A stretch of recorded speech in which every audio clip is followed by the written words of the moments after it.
Hey everybody, welcome to Camping with Steve. I've been aimlessly traveling for 2,000 kilometers or around 1,200 miles, trying to avoid the snow and find somewhere that feels like home. And of course, all roads lead west, so I'm in the Pacific Northwest again, kind of like a second home for me. It's about time to clean out my car, because as I've been traveling, I really need a campsite with some room so I can pull everyone here. Old camp. The car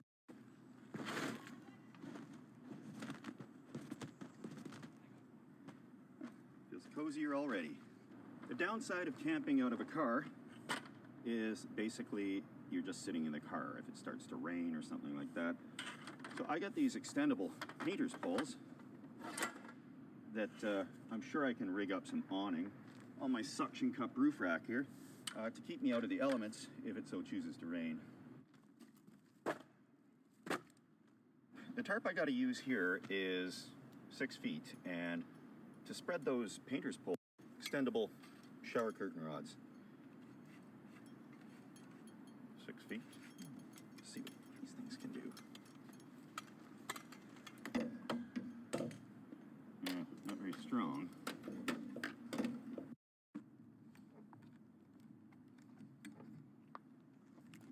Yeah,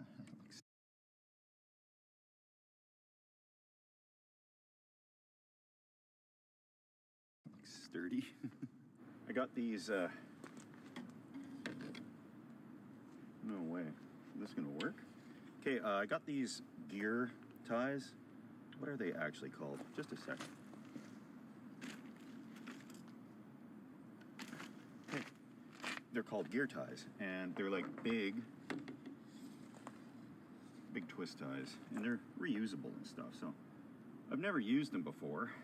They're kind of sticky.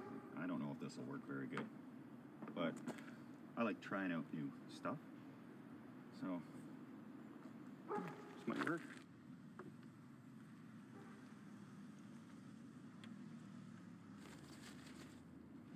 I know already that these shower curtain poles are not good for the job because they're designed to just hold a shower curtain, and those aren't very heavy. Let's see, that looks like the way to set it up. I got a few ideas on how to attach this. We'll see what works.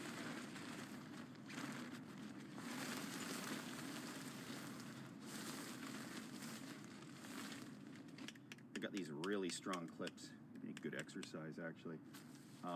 And as long as the wind remains perfectly calm, we're gonna be just fine.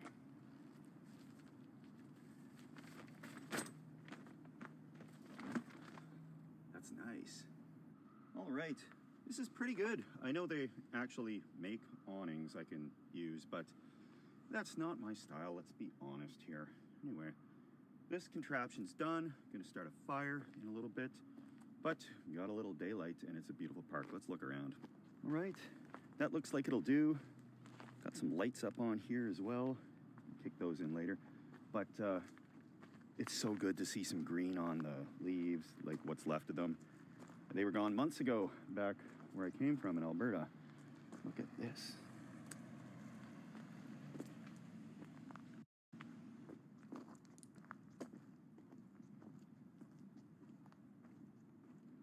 There are some reasonably impressive trees here. They get a lot bigger than this out here on the coast. And, but it's really nice to see. And even if I was allowed to scavenge wood from the outside the campgrounds here, it is saturated.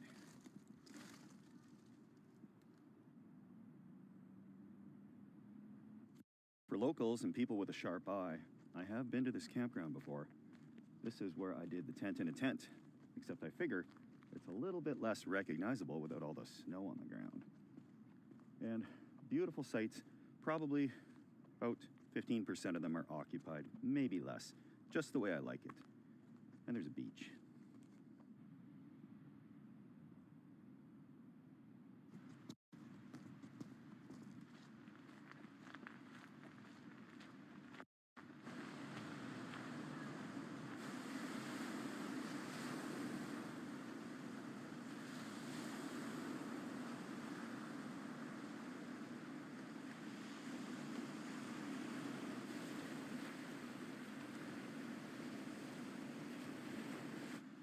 Unfortunately, there's very few campgrounds that let you camp right on the beach. Most places have shut it down because people make a mess, light fires, bring their vehicles down, all that wonderful stuff. But this would be the best sound to fall asleep to, I can imagine.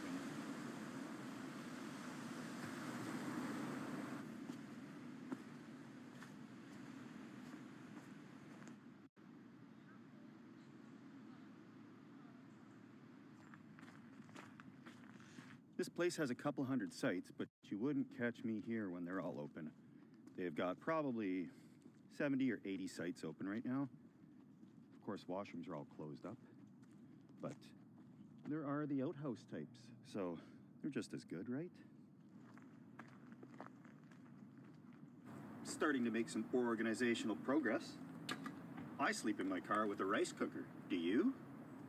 Look how unhappy those shower curtain rods are. I don't think they would hold up in a snow or even a slight breeze. So it's a cool experiment, but if we get through the night, I'm going to be very happy. I know it's not any warmer under this thing. It just feels cozier. Anyhow, step 2 time, because we've got a lot accomplished here today. And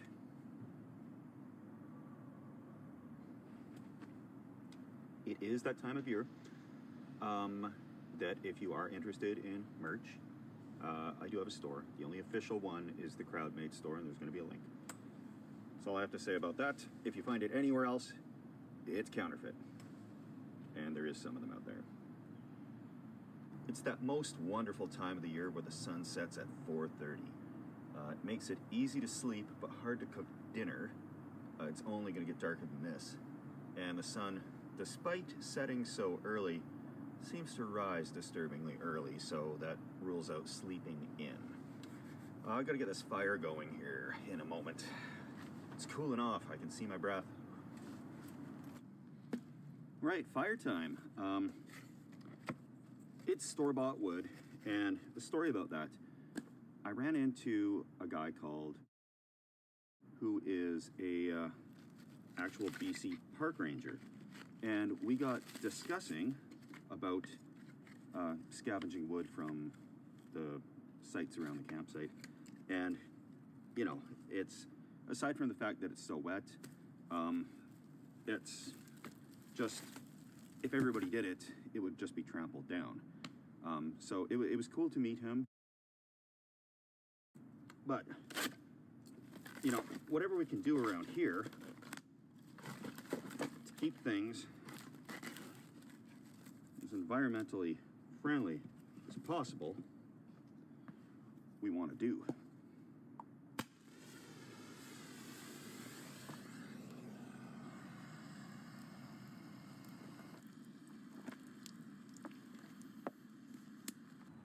Time to start cooking some food. And one of the best parts about bringing everything with you is that you have everything. Look at all this. Got everything other than a flipper, but this piece of kindling is going to work just fine. Got a little bit of camping spice on it, but there's nothing to worry about there. I'm just making a really simple traditional mac and cheese with some baby bok choy and a garlic white wine reduction. So let's roll. The great thing with the campsites open here well into November, and actually this one year round for certain sites, is that they're open. On the downside, they don't have water, so here I am, up to my old tricks, and we'll boil up some macaroni.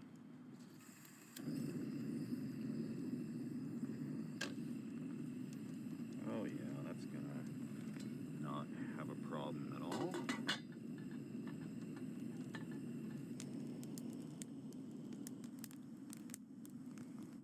In my journeys, I have found 3 awesome stealth camping spots, and that's kind of the goal of the whole thing. Travel around, camp pretty basic, aside from all this hullabaloo and the carpet and whatnot, the lights. The whole goal is to kind of travel around in my car, find these spots, and the next one, yeah, it's okay. But the 2 after that, I was pretty blown away when I found them. Not quite roundabout material, but whatever. I don't think anything's going to top that. Macaroni a la Steve.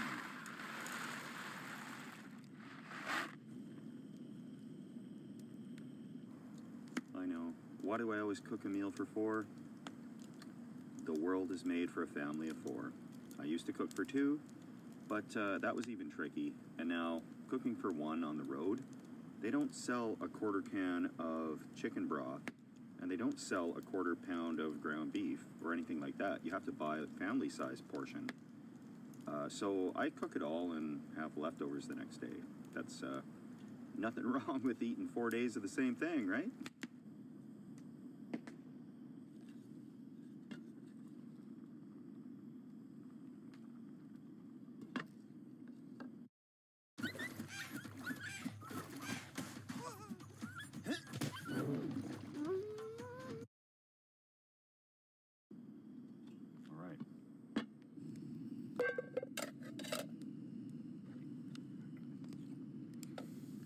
Garlic in there too.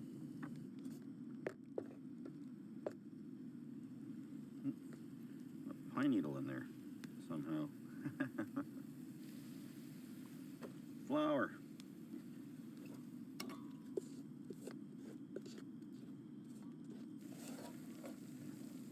Slowly add in some 10% cream.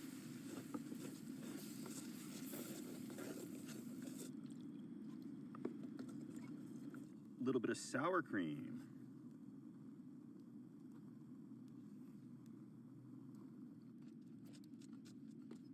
Old cheddar. How old? We'll find out. Smells good.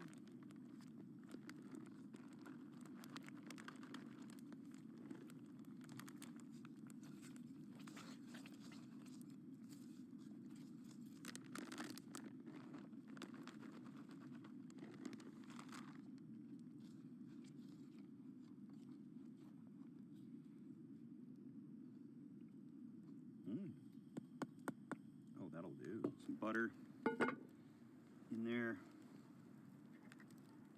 Garlic seems to be the theme of the evening.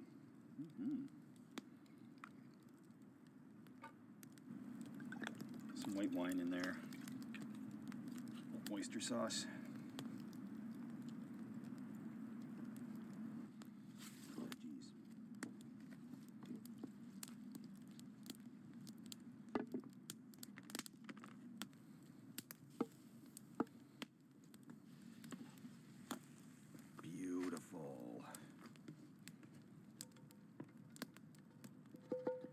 Sauce meets macaroni.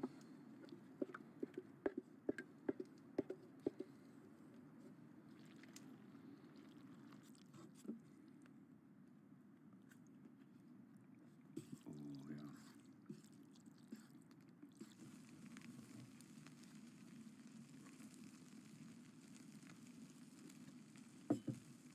This is the creamiest mac and cheese I've ever had.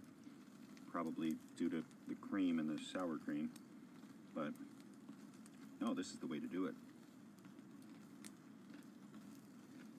And that recipe hits home on the bok choy, I'll have to say that. No measurements, I just kind of eyeballed the whole thing, but it's nice to not cook a meal out of a backpack, that's for sure.